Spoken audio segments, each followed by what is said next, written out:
इसका जन्म हुआ है। उसके बाद में मैंने बताया इसके बचपन का नाम क्या है, सलीम है, शेख सलीम चिश्ती, जो कि अकबर के गुरु हुआ करते थे। सलीम चिश्ती, उसकी कुटिया में इसका जन्म हुआ था और ये अकबर के बेटे हैं और इसकी माता का नाम हरखा बाई है। इसके बाद में आप अच्छे से जानते हैं कि भाई साहब ने एक इसने प्रेम किया था अपने जीवन में, बचपन में एक कन्या से, जिसका नाम है अनारकली। ऐसी अनारकली से बेइंतहा प्यार मोहब्बत करता था और इसी से ब्याह करना भी चाहता था। लेकिन ऐसा कहते हैं कि इसके पिता श्री अकबर ने ऐसा नहीं होने दिया। और ऐसा नहीं होने दिया का मतलब क्या है कि इसके पिताश्री अकबर ने ऐसा क्यों होने नहीं दिया, क्योंकि ये अनारकली एक डांसर थी। समझ रहे मेरी बात? ये एक डांसर हुआ करती थी, जैसे कि एक सपना चौधरी आज डांसर है। समझ रहे मेरी बात? वैसे ही ये भी एक डांसर थी। और ऐसा कहते हैं कि अकबर इसका ब्याह ये कहकर नहीं होने देता है कि ये अनारकली एक बार मेरे सामने भी डांस या नृत्य कर चुकी है, तो मैं मेरे राजघराने की, मेरे जो है महल में मेरे परिवार की उस महिला को बहू नहीं बना सकता जो कि मेरे सामने डांस कर चुकी है। इसीलिए मैं उसे कभी भी अपने परिवार में अपने बेटे की बहू बनने की इजाजत नहीं दे सकता। इसलिए अकबर ने इसका ब्याह नहीं करने दिया। इसी बात से लेकर के अकबर से नाराज रहा करता था सलीम, ठीक है। उसके बाद में इसका ब्याह करा गया मान बाई से। कौन थी ये मान बाई? भगवान दास की बेटी, जो हरखा बाई है ना, जिसे आप जोधा बाई बोलते हैं, उसी जोधा बाई के भाई की बेटी थी ये। और इसी से इसे एक बेटा प्राप्त हुआ जिसका नाम है कुंदो।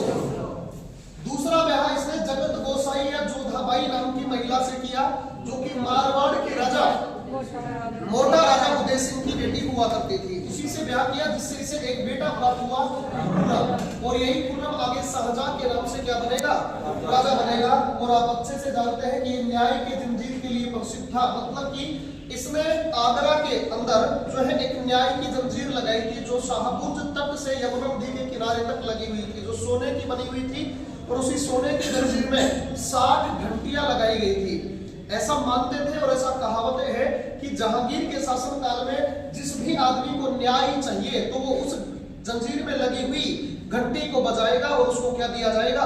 न्याय दिया जाएगा। ऐसी प्रथा प्रचलित थी। उसके बाद में जहांगीर के काल की बात करें तो ये चित्रकला का स्वर्णकाल कहलाता है, क्योंकि जहांगीर की बात करें तो जहांगीर अपने शासनकाल में खुद भी एक चित्रकार था और इसके दरबार में बहुत अच्छे अच्छे चित्रकार रहे हैं। और ऐसा कहा जाता है जहांगीर के ही द्वारा इस आत्मकथा जहांगीरनामा में कि मेरे सामने अगर 10 या 15 या 20 लोगों ने मिलकर कोई तस्वीर बनाई हो और रख दी हो तो मैं बता सकता हूँ कि किस आदमी ने सिर बनाया है, किसने बाल बनाए हैं, किसने नाक बनाया है, किसने आंखें बनाई हैं और किसने होंठ बनाए हैं, किसने कान बनाए हैं, ये मैं बता सकता हूँ।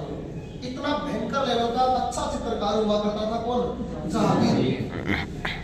उसके बाद में बात करें, इस भाई साहब ने बस की बात नहीं थी, फिर भी तीसरा ब्याह कर लिया, ठीक है, 1611 ईस्वी में।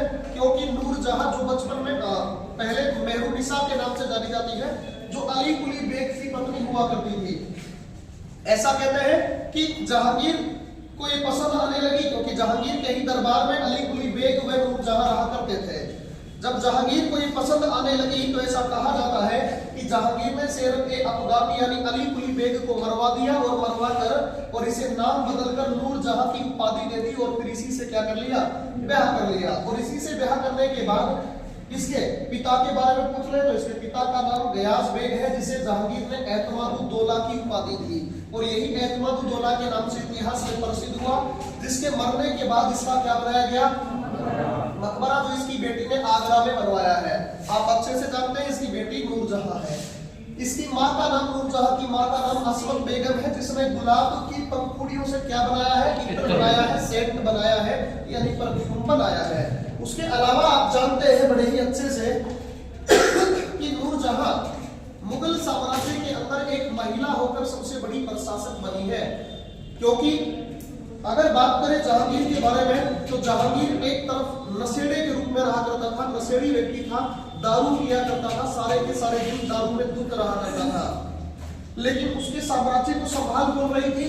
भाई नूरजहां संभाल रही थी, ठीक है। अब नूरजहां संभाल रही थी क्योंकि ये इसकी बेगम हुआ करती थी। इसी वजह से उसके बाद में ऐसा कहते हैं कि 1627 में अंत समय में भाई साहब बीमार होकर के मर गया। मरने के बाद में इसका मकबरा बनवाया गया कहां पर, लाहौर के अंदर शाहदरा में। और इसकी आत्मकथा की बात कर ले तो इसकी ऑटोबायोग्राफी लिखी गई है, खुद ने लिखी है, लेकिन इसको पूरा करने वाला व्यक्ति है मोतीबिंद खान। क्या इतना समझ में आया? ठीक है।